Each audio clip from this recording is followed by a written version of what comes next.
Objetivamente falando, nós temos uma primeira observação a fazer, que a professora Monique vai dizer que o Henri, naqueles 2 meses de convivência ali dentro daquele apartamento, ele acabava sempre presenciando brigas e discussões entre o casal. A gente teve mais uma briga, que eu mandei ele embora para cá, porque eu queria que ele fosse embora, que meu filho presenciou algumas brigas nossas, e eu falei que eu queria ir para a casa de Bangu, que eu ia levar meu filho embora, que eu não queria que o Henri presenciasse briga.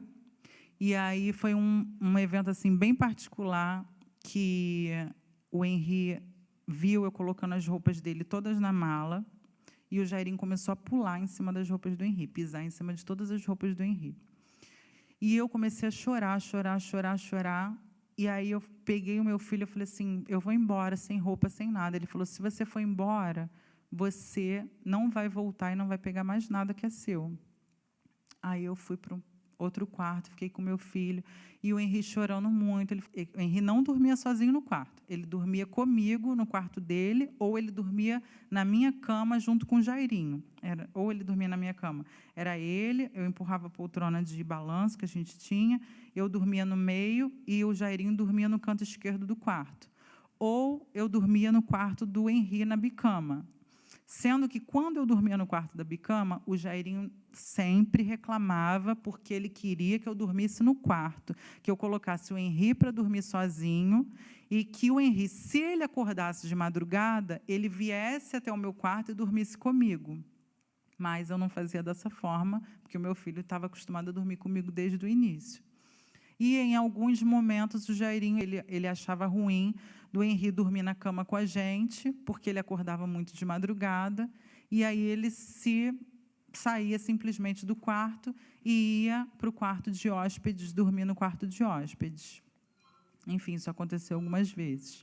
Mas isso nunca indicava, e ele nem dizia isso, que ele estivesse sofrendo violência por parte do senhor Jairo. Então ele presenciava aquelas brigas, e isso é mais comum do que a gente imagina. Todo mundo aí que me assiste, que teve crise de casamento, sabe que as crianças, de alguma forma, acabam, acidentalmente ou não, presenciando alguma coisa, então isso nem incrimina a professora Monique. A professora Monique deixa bem claro que ela sempre demonstrou vontade de tirar o menino da convivência, ou de sair, de parar de viver com o senhor Jairo, mas não era porque ela pensasse ou porque o menino desse sinais de estar sofrendo violência física, porque ela não queria que o filho dela sofresse essa violência indireta de ver a mãe e o novo companheiro brigando, porque o menino veio de um relacionamento onde ele via as discussões dela com o seu então marido Leniel, né? Então isso é que a fazia querer sair da convivência com o Jairo, e são coisas titubeantes na vida de qualquer mulher em situações de violência. Ela percebe que ela precisa sair, mas ela se sente culpada por ter entrado muito rápido naquilo, e ao mesmo tempo ela sente, né, a falsidade dos homens de se arrependerem de verdade, de falarem que tem projetos, de, ao mesmo tempo que ela vê o menino de maneira tópica e rara, presenciando as discussões do casal, ela via na maior parte do tempo aquele menino sendo presenteado pelo seu então companheiro. Então isso tudo é muito confuso de se decidir. E o Jairinho, para não trair o currículo horroroso da maioria dos homens, companheiros, maridos, ficantes, ele tem aquele episódio onde a professora Monique vai dizer que quando ele percebe que ela estava determinada a sair de casa, a começar uma outra vida com o filho dela, ele começa a pisotear as malas, a quebrar as malas dela, deixa a parede até manchada porque as malas eram pretas e ficou vestígios na parede. Mas para piorar, ele vai fazer o quê? O que os homens geralmente fazem. Estou dizendo isso, não estou dizendo que eu concorde com isso não, estou dizendo que isso é algo que acontece corriqueiramente e é grave, ou seja, até a LGBTfobia já foi criminalizada, mas a misoginia, os maus tratos que se faz contra as mulheres, as esposas, as companheiras, as mulheres em geral, isso ainda não é penalizado. E aí, sabendo intuitivamente que isso não é penalizado, vem o senhor Jairo e faz o quê? Ele começa a pisotear, a pisar em cima dos objetos, das roupas do Henri, quando ela estava ali separando-os para poder sair de casa com ele. Então, isso mostra essa velha prática e macabra tática dos homens de usar os filhos das suas companheiras para atingi-las, né? A gente ouve muita coisa, a pessoa morde o menino, a pessoa faz uma série de outras coisas que talvez não seria o caso do senhor Jairo, mas é isso que ele fazia com o Henri. Ela deixa bem claro, inclusive, que o Henri não estava em casa nesse dia. Nós tivemos outra briga, e essa outra briga, eu lembro que eu disse também que eu ia embora de casa, que eu não estava mais aguentando, só que isso tinha 1 mês e 30, mais ou menos 1 mês e meio, que nós estávamos juntos. Era muito pouco tempo. E tinham algumas brigas, né, que oscilavam as brigas de ciúme e as brigas de quando eu queria ir embora para minha casa, porque eu não aguentava ficar discutindo com ele. E nessa briga, ele me enforcou na porta da sala da mesa de jantar, e ele foi me enforcando até a porta da cozinha, que tem o banheiro da empregada. Foi me enforcando até lá. Quando cheguei lá, eu falei para ele que eu ia embora de casa com certeza naquele dia. E do lado do banheiro da empregada tem um quarto onde a gente colocava um armário com produto de limpeza, tábua de passar roupa, ficava minhas malas. Eu peguei as minhas malas todas e ele começou a chutar todas as minhas malas na cozinha, na porta do banheiro da empregada. Minhas malas. O menino estava nesse momento? Não, o Henri não estava. E aí ele começou a quebrar todas as minhas malas, as paredes ficaram todas sujas, a porta do banheiro da empregada toda suja, porque a minha mala era preta, as 3 malas. E aí eu comecei a chorar, e no dia falei assim, eu vou dormir, eu vou para o quarto. E a gente só fazia as pazes, ele só parava de gritar quando a gente namorava. E era sempre aquela coisa de controle, né? Ele tinha um controle da situação. Eu acho que ele vem de uma família que eles sempre tiveram um controle de tudo, né? O pai é deputado, coronel, ele vereador também, controle, todo mundo sempre no controle. E aí ele chegou e ele não aceitou que eu fosse embora. Então, o que eu fazia? Para amenizar as brigas, eu ia para o quarto e a gente namorava.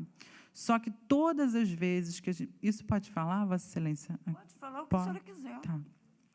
Todas as vezes que nós namorávamos, era como se fosse um ritual. Era ele em cima de mim, não existia outra posição que a gente pudesse fazer. Ele sempre me enforcando, ele sempre mandando eu dizer que ele era o único homem da minha vida, que eu nunca tinha transado com outro homem, que eu nunca tinha gozado com outro homem, que eu nunca tinha feito nada com outro homem. E ele me obrigava a dizer isso até ele completar o que ele tinha que completar. Isso eram todas as vezes. Não existia outra posição, não existia outra maneira. Não podia ser no sofá, não podia ser na cozinha, não podia ser no tapete, no chão. Era sempre na cama, em cima de mim, me enforcando, não de modo que eu estava sendo torturada, mas como se fosse uma posse, né? Um controle, até na hora que ele estava namorando comigo, se relacionando comigo. E ele mandava eu ficar dizendo isso o tempo inteiro. Fala que você só teve a mim como homem. Fala que eu fui o único homem que gozei dentro de você. Eu falava, Jairinho, para de ser louco. Eu tenho Henri. Mas eu falava brincando, mas ele não estava brincando. Ele falava, você tem que dizer. E me enforcava. Você tem que dizer, você tem que dizer. E aquilo era o ápice dele, né? Era o ápice. E aí a gente resolvia sempre as brigas na hora de namorar, porque eu ficava com medo. E aí resolvia as brigas dessa forma. E tiveram algumas outras brigas também. Num dia que eu me tranquei, não sei se eu já cheguei a comentar isso hoje aqui, mas um dia que também a gente teve uma discussão, que eu me tranquei dentro do quarto, ele arrombou a porta do quarto, ele não me deixou ficar no quarto de hóspede de jeito nenhum. Mas aí é como se ele estivesse dizendo, esse menino não atrapalha, eu não gosto dele, aquela coisa toda de se sentir impedido pelo menino que, na verdade, nem pediu para vir ao mundo e que o recebia muito bem, só que aquela coisa confusa. Ao mesmo tempo que a mãe vê que aquilo ali está estranho, ela passa a ter medo daquele homem, ela vai dizer, né, como é que ela fazia para acalmá-lo nas suas crises. E o que a gente tem aí é esse dado, desse homem ridículo, infantil, pisoteando os objetos de uma criança que não tem nada a ver com o BO dele, digamos assim. Agora, é bom deixar claro que nada disso era visto, nem seria visto por nenhuma outra pessoa, como uma tortura e uma agressão à criança, porque ele fez isso, essa questão de pisar e pisotear, na ausência do Henri. O Henri não estava presente nesse episódio, né? Outra coisa que fica muito claro é que a Monique, então, ela começa a sempre tentar sair do relacionamento, mas é aquilo que eu já disse em outros vídeos, né? É como se fosse um bichinho na teia de aranha que quanto mais ele se mexe, mais ele vai se emaranhando. Ou uma pessoa que está na areia movediça, que quanto mais intensamente ela se mexe, mais ela vai afundando. Ou seja, a professora aí estava precisando era de ajuda e não dessa crítica que ela já recebia na época e nem da nossa crítica depois. Ela conseguiu sobreviver, mas as sequelas dessas violências constantes que ela sofria estão até hoje, tanto é que ela está presa de maneira injusta, com mentiras plantadas nos autos e todas aquelas coisas que a gente já sabe. Mas ela queria sair, porque ela vai dizer que durante 1 mês e meio havia muitas brigas nesse intervalo aí, de quando eles estavam morando juntos, havia muitas brigas, de um lado porque o Jarim era um homem extremamente ciumento, ele fica vigiando o celular dela, se ela está conversando com o Leniel, que o menino também atrapalha, na mente, né, do doente do ciúme, que é visto como coisa normal. Algumas mulheres mais infantis até pensam assim, ele tem ciúme de mim, mas era esse nível de ciúme do Sr. Jairo. Então, ele a atormentava com os seus ciúmes, ou então ele a atormentava porque, mesmo que não fosse por ciúme, ele era um antro de brigas, né, de discussões. É por causa do filho que está no errado, é porque com quem ela está conversando, quem entregou a pizza, quem fez isso, quem fez aquilo. E a gente percebe que a professora Monique não está inventando aí no depoimento dela, quando eu até recomendo que você vá lá ao site da Rede Rio, ao YouTube da Rede Rio, que está lá a conversa do Jairo com a Débora, para você ver que homem atormentador é esse no campo da intimidade, porque é uma história de carência, de insistência, de muitos palavrões, de banalização da mulher, e a Débora aguentando aquilo em cerca de 50 minutos. Você imagina a professora Monique convivendo com isso há 1 mês e meio, mais ou menos. Então não é algo assim que dava para sair correndo, porque nada disso era visto como violência contra o filho da professora. Isso era visto apenas como um homem chato, atormentador, um homem mesquinho, né? Eu até costumo falar isso, né? Existem muitos provérbios bíblicos sobre a mulher rixosa, a mulher mesquinha. O Jairo era esse homem rixoso, mesquinho, e não tem tanto provérbios assim sobre esse tipo de cara, né? E aqui é que a gente precisa realmente substituir a sabedoria de Salomão pela sabedoria de Cristo, que vai dizer: aqui está quem é maior do que Salomão. E Cristo sempre ridicularizou os homens nessa relação. Mas aí a nossa tradição judaico-cristã fica valorizando os provérbios inadvertidos que Salomão fez contra as mulheres. Mas continuando, uma coisa que em um outro momento ela pensa assim: vou embora agora, é porque ela vai contar aquele episódio de que ele a enforca, né? Pega ela pelo pescoço, aquela coisa do dominador, pega ela pelo pescoço da porta da sala de jantar até a porta da cozinha. Aí a gente teria que ter algumas medidas para a gente ver assim, como é que essa mulher estava sobrevivendo, né?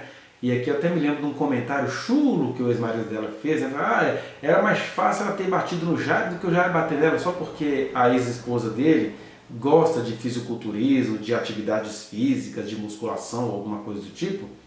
Mas as pessoas esquecem que uma mulher fisiculturista é uma mulher que talvez ela teria mais propriedade para se defender de um estranho do que para se defender do homem que naquele momento, por mais que ela sentisse aquilo tudo muito confuso, ela gostava daquele homem. Então, não é que ela relevava as violências dele, é que ela não conseguia nem ver aquilo como uma violência, ela só achava aquele cara um cara esquisito e possivelmente até pensava: se eu fiquei 10 anos com um sujeito esquisito como o Leniel, que para despistar a esquisitice ele se ausentava, trabalhava fora, esse aqui vamos ver o que vai ser possível acontecer com o tempo, né? E era 1 mês e meio, então uma pessoa que viveu com um homem estranho durante 10 anos ainda achava que tinha muitas coisas a relevar durante 1 mês e meio. Mas a verdade é que a violência está posta ali. O cara aperta o pescoço dela da porta da copa até a porta da cozinha, só que quem está dentro dessa situação de violência não consegue perceber direito. É muito comum a gente ouvir as mulheres falando que a gente vê a filmagem e elas falam assim: quando eu vi a filmagem eu me assustei, Porque na hora o tanto de tapas e socos que ela levou, aí depois que ela vai ver a filmagem, que ela vai entender a intensidade do que estava acontecendo com ela, porque elas vão dizer assim, doía muito na alma, no corpo você fica tentando sobreviver, né? Então a professora Monique estava vivendo e sobrevivendo da mesma forma que a maioria dos relatos de violência física que você já escutou. E é importante enfatizar que nessa situação também, graças a Deus, o Henri não estava. Então a gente não pode falar assim, o Henri vivia uma rotina de violências. Isso é narrativismo de quem colocou isso nos autos. Porque é claro que todas as crianças em algum momento do relacionamento presenciam, flagram alguma briga. Crianças flagram até pai e mãe sem não perceberem se relacionando sexualmente. Então as brigas, como elas não têm hora para começar e não tem um aviso prévio, às vezes a criança está perto. Possivelmente o Henri passou por isso. Até mesmo em relação ao pai e à mãe dele quando eram casados, né? Mas essas coisas mais graves aí, que ela está narrando, ela deixa bem claro que o seu pequeno não estava presente. E aí a professora narra de novo aquela situação esdrúxula e macabra, e eu peço para você observar que até essa hora o senhor representante do Ministério Público, né, o promotor, ele está ali, conversa, tal, mas na hora que ela começa a falar o que eu vou enfatizar aqui para você, aí ele presta atenção, e lá na frente ele vai até usar isso contra ela, né? Sei lá, meio que aproveitando para xingá-la, para chamá-la de alguma coisa que satisfaça alguma coisa secreta dele, do representante do Ministério Público. Mas o que é que chamou a atenção até do representante do Ministério Público? É que ela vai dizer que depois, né, que ela sai disso tudo, é que ela percebe que era tipo um rito que o Jário tinha quando ele estava tenso, porque ele vivia infernizando as mulheres, as namoradas dele, e ela nem sabia desse tanto de namorada que o Jário tinha. Aí ele tinha um rito que tinha um determinado script. Primeiro, ele só resolvia os conflitos, parece que essa coisa da obsessão mais sexual, né? Isso mostra também assim, que esse cara não gosta de mulheres. Porque um cara que tem várias namoradas, desculpe aí as mulheres que gostam de homem que tem várias namoradas achando que ele é um macho alfa. Um cara que tem várias namoradas não gosta de mulher. Quem gosta de mulher vai querer desenvolver a vida com uma mulher. Não é ficar o cara gosta no máximo de ter relações sexuais, seja com mulheres, com outros homens, com outras pessoas. O cara gosta de fazer sexo, porque quem gosta de mulher vai se solidarizar aos sentimentos dela, vai querer desenvolver uma vida com ela, vai tentar entender o que está acontecendo com ela. Não vai ficar essa coisa de utilizá-la sexualmente falando e exigir que ela sempre o compreenda. Mas como esse cara não gostava de mulher, ou não gosta de mulheres, por isso que ele tinha várias namoradas, ele tinha um rito para a satisfação dos seus desejos. Aí nós temos o verdadeiro, né, desequilibrado. Eu nem vou chamar de desequilibrado não, que isso dá uma entonação, uma conotação de alguém que tenha doenças, e ele não é doente, é uma questão de escolha de caráter. E qual é o caráter que o senhor Jário escolheu para ele? É de se satisfazer em cima daquilo que ele considerava algo frágil, que ele poderia dominar. E aí tinha alguns ritos, ele só gostava de se relacionar em cima dela, né? Ele em cima e ela embaixo, que parece aquela coisa romana, antiga, do ativo, da passiva, né? Já tem hierarquia de gênero, né? Uma coisa horrível. Não existia outra posição, né? A gente pode pensar assim, ele gostava de começar assim, tem casais que fazem tudo quanto é jeito, mas terminam numa posição que é preferencial para os dois, o que é melhor fisicamente para a mulher, não tem problema, mas não, ele não admitia outra posição, que é aquele conservadorismo encapado de perversidade ou aquela perversidade encapada de conservadorismo, alguma coisa misturada nisso aí, né? E aquela coisa mortífera, aquela coisa estranha de ter prazer vendo a outra pessoa quase sufocando, né? E a gente ainda pergunta, gente, mas por que Monique se submetia a isso? Gente, você sabe, vocês mulheres sabem, ou às vezes nem sabem, a socialização feminina numa sociedade como a do Brasil, que está preocupado com questões ideológicas, mas não se preocupa com a situação das mulheres, a socialização feminina, mesmo a mulher em situação de violência, ela custa entender a violência estrutural desse tipo de relação, né? Possivelmente ela perceberia se fosse algum cara na rua que a pegasse, talvez ela iria se defender, mas ali não era um homem que já tinha cooptado a sua intimidade, já tinha conseguido a sua credibilidade, já tinha conseguido confundir a sua mente. Estamos falando de relacionamento abusivo. Então a mulher acaba pensando o seguinte: já que ele nunca mata, já que ele precisa me enforcar para eu também sobreviver a isso, eu deixo até isso acabar. Você imagina, uma pessoa, você acha mesmo que a mulher conseguia ter relações com ele, sendo obrigada a fazer as outras coisas que ele está falando aqui, por exemplo? Imagina, em meio aos enforcamentos, ele ainda mandava, ainda tinha que ser uma coisa assim: eu estou mandando dizer que ela só tinha relações com ele, que ela só era dele, que ela não tinha deitado com homem nenhum, que ela nunca tinha tido orgasmo, né? Ela vai usar a expressão que ela não tinha gozado com homem nenhum, que ela nunca foi penetrada, tipo assim, ele foi o único homem que gozou dentro dela. Quer dizer, ela tem que dizer isso em juízo, meio que pedindo clemência para ver se as pessoas entendem o tipo de relacionamento em que ela estava, né?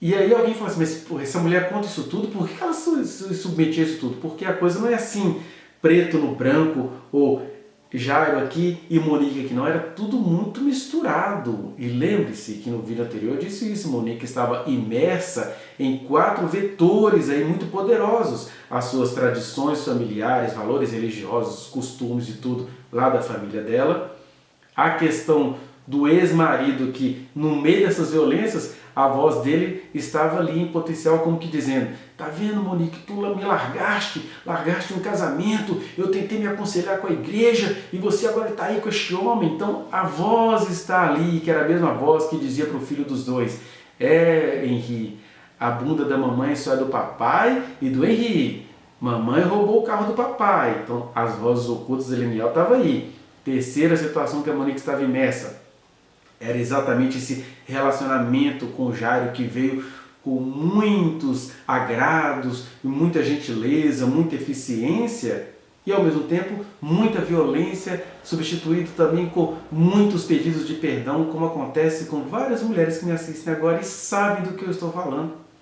E o quarto vetor, né? São 4 vetores poderosos, que era o que os primeiros advogados do caso tinham colocado naquela situação, né? Claro que a questão do advogado vai acontecer pouco depois aí, poucos dias depois dessa situação em que ela está narrando, que fizeram Jairo se parecer um homem atencioso e eficiente, e Monique, meu Deus do céu, você não tem como provar se você estava dormindo, vai ter que contar a historinha do advogado. Então já tinha isso tudo aí em potencial e na realidade. Então a questão não é ficar perguntando: ai, por que ela se submetia a isso?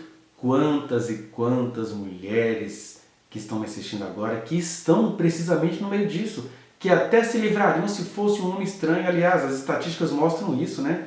Que o nível de violência e a frequência de violência contra mulheres acontecem com os homens da confiança das mulheres. Marido, ex-marido, namorado, ex-namorado, líder religioso, professor, instrutor de locomoção de automóveis, das chamadas autoescolas, né? Advogados que está ali cooptando a cliente, de repente começa a falar: ai, tu é gostosa, vem cá, não sei o quê. Aí a pessoa não consegue sair disso muito fácil não. Agora, quando é um ataque no elevador, um ataque numa rua deserta, as mulheres conseguem até usar a sua maneira de golpear e tudo. Então é uma coisa muito complicada. Eu não estou aqui justificando a alienação feminina. O que eu estou dizendo é que, infelizmente, isso ainda é uma realidade, porque, além de tudo isso que eu te falei, a mulher naquela situação ela pensa assim: se eu admito isso aqui de pronto, eu vou ter que ouvir muitas coisas também de muitas outras mulheres, incluindo as mulheres da minha família.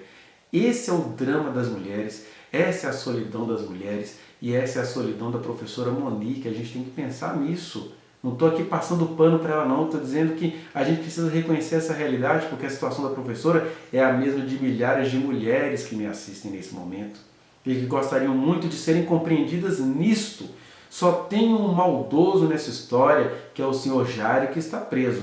Agora, muitas outras maldades familiares nossas estavam aí, em meio a essa violência da professora e de outras mulheres inocentes que ela está descobrindo lá na cadeia. Por isso que a professora Monique vai dizer assim, que ela tentava dizer para ele: Jairo, você tá doido? Não tem como eu nunca ter dado, nem gozado, não sei o que, com outro alguém. Eu tenho um filho é no mínimo fruto de alguma coisa, de alguma intimidade que eu tive. Agora, até ela admitir essa intimidade, ou ela agradar a esse então companheiro dela, não quer dizer que ela estava ali gozando amores e felicidade, ela só estava ali tentando sobreviver. Só que é uma forma de sobreviver muito difícil de ser detectado ali naquele momento, naquela circunstância, porque ela precisava sobreviver, ela precisava garantir pelo menos que ela iria estar viva para acudir o seu filho de algo pior. Então o que a mulher faz? Ela se submete, nunca me matou, deixa eu aqui tentar orgasmo, deixa eu dizer para ele que ele foi o único cara com quem eu tive alguma coisa, e aí o bonitão maníaco sossegava. Ela diz que isso acontecia todas as vezes. Mesmo ela tentando dizer para ele, olha, não tem cabimento, aí ele ficava, não, você tem que dizer assim. Quer dizer, é um estágio de catarse masculina e a mulher, para sobreviver, ter de se submeter a isso. Igual eu te disse, é fácil detectar isso quando é uma relação casual ou alguma coisa que alguém te aborde na rua. Agora, no mesmo cara que pratica isso, mas é um cara muito legal no outro dia, que no outro dia de manhã ela via ele sendo elogiado na Câmara Municipal. É muito difícil você sair dessas amarras, muito difícil você sair dessas amarras. Eu reconheço isso e toda pessoa humilde e verdadeira tem de reconhecer essa verdade e não essas invenções do ex-marido que ele sai andando por aí falando mal da esposa, não. Porque ela não batia em Jairinho, porque ela tinha uma relação ali de confiança, né? No máximo ela precisava ser mais ostensiva de maneira verbal, mas ela não tinha, é mais fácil ela ter batido no Jairinho porque ela era forte. Eu sou um homem bocoió que não entende nada de psicologia da feminilidade que não vai entender isso, né? Seu pai do Henrique. Enfim, e não estou aqui justificando o Jairo não, mas o Jairo é tão somente mais um desses milhares de homens que a gente conhece que não gostam de mulheres. A maioria dos homens não gostam de mulheres, eles gostam mesmo de transar. Pode ser com mulher, com o melhor amigo, com... na noitada a gente está bêbado, vem o que vier, e aí por isso também acabam praticando pedofilia, zoofilia, tudo quanto é porcaria. É uma macabrosidade socializada, todo mundo releva. Ah, homem é assim mesmo, o que é isso? Um bando de criminosos que deveriam ser punidos por isso. A misoginia precisa urgentemente ser punida. E por isso que nesse sentido a gente precisa compreender porque nesse quadro dos horrores, nesse enquadramento dos horrores, a professora Monique acabava se submetendo. Era por medo. Né? Quantas mulheres acabam reagindo e ainda saem desfiguradas numa situação dessa. Só que mesmo assim, ela narrando toda essa violência que ela sofria, ela não conseguia imaginar que isso pudesse estar acontecendo ao filho dela, até por uma questão bem prática mostrada nos autos. Que as 3 situações que aconteceram com o filho dela, quais foram as 3 situações? A situação da banda, que ela resolveu na hora que ela estava em casa, que foi tido tudo como uma brincadeira.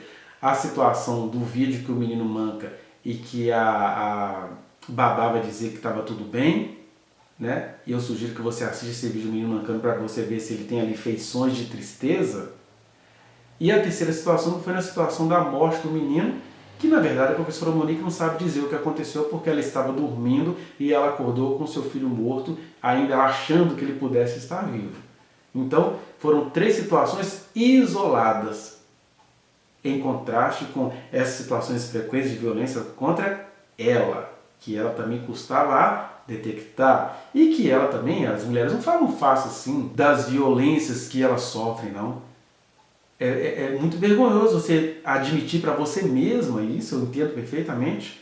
É difícil admitir para você mesma que esse cara que você ama, em quem você confia, faz isso, só tem orgasmo falando essas besteiras, xingando de tudo quanto é coisa, querendo falar que você só gozou com ele, que ele foi o único que entrou dentro de você, jogou aquela desgraça dele dentro de você. É muito difícil você dizer isso para você mesma. Imagina você ter de dizer isso para os outros, assim, admitir isso fácil. A pessoa faz isso agora, em situação de que ela precisa comprovar que de fato ela é inocente, né? E como diz a Ana Carolina Oliveira, mãe da Isabela Nadoni, quem é inocente vai fazer de tudo para provar essa inocência, que é o que a professora está fazendo mesmo.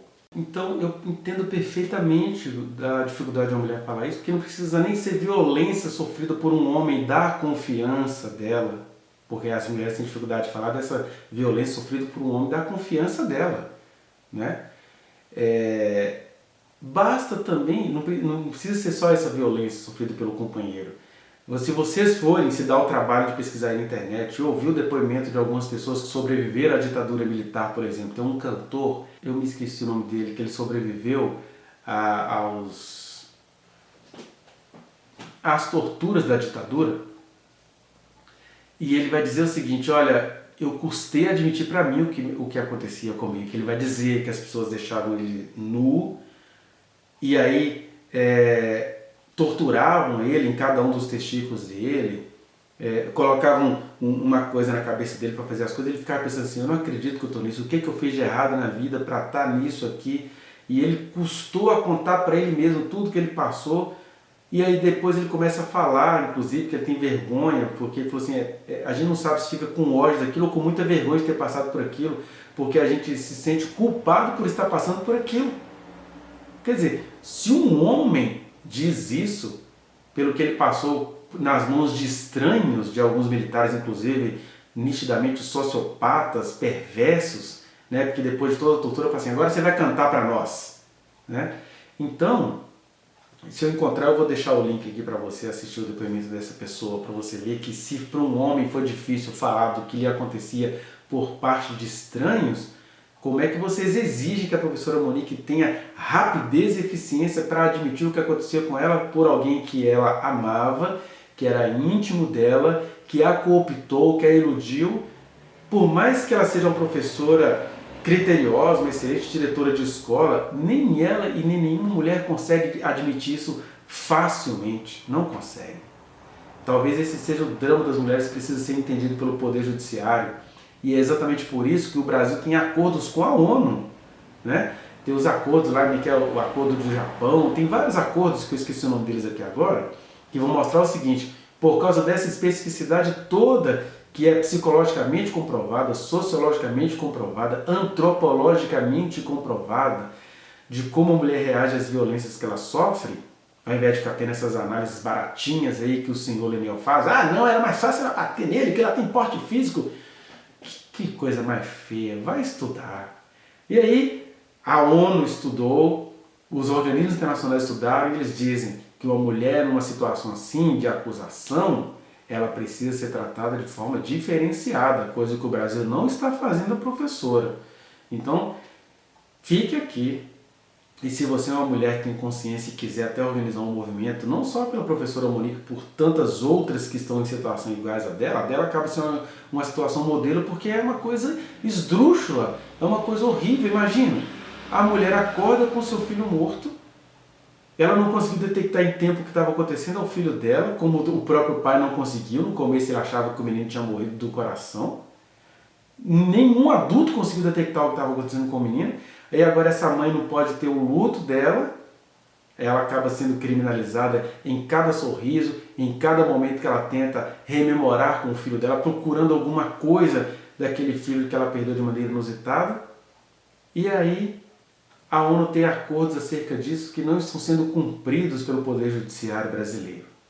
Mas pensem nisso, para que a gente não fique sendo injustos e cruéis como a gente está sendo com essa mulher. A Monique é inocente e ela precisa urgentemente sair da prisão e mostrar como que foram plantadas mentiras nesse processo para fazê-la voltar à prisão. Isso tudo é muito injusto, isso tudo é muito perverso, tão perverso, até mais perverso do que essas coisas que ela custou a conseguir admitir para ter de contar em juízo, para mostrar que ela de fato é inocente. É isso por hoje. Muito obrigado pela sua atenção. Vá no link que está aqui na descrição e acesse a reflexão na íntegra. Não se esqueça de dar o like nesse trechinho de vídeo, compartilhá-lo e se inscrever neste canal, apertar o sininho para você receber as notificações. Muito obrigado.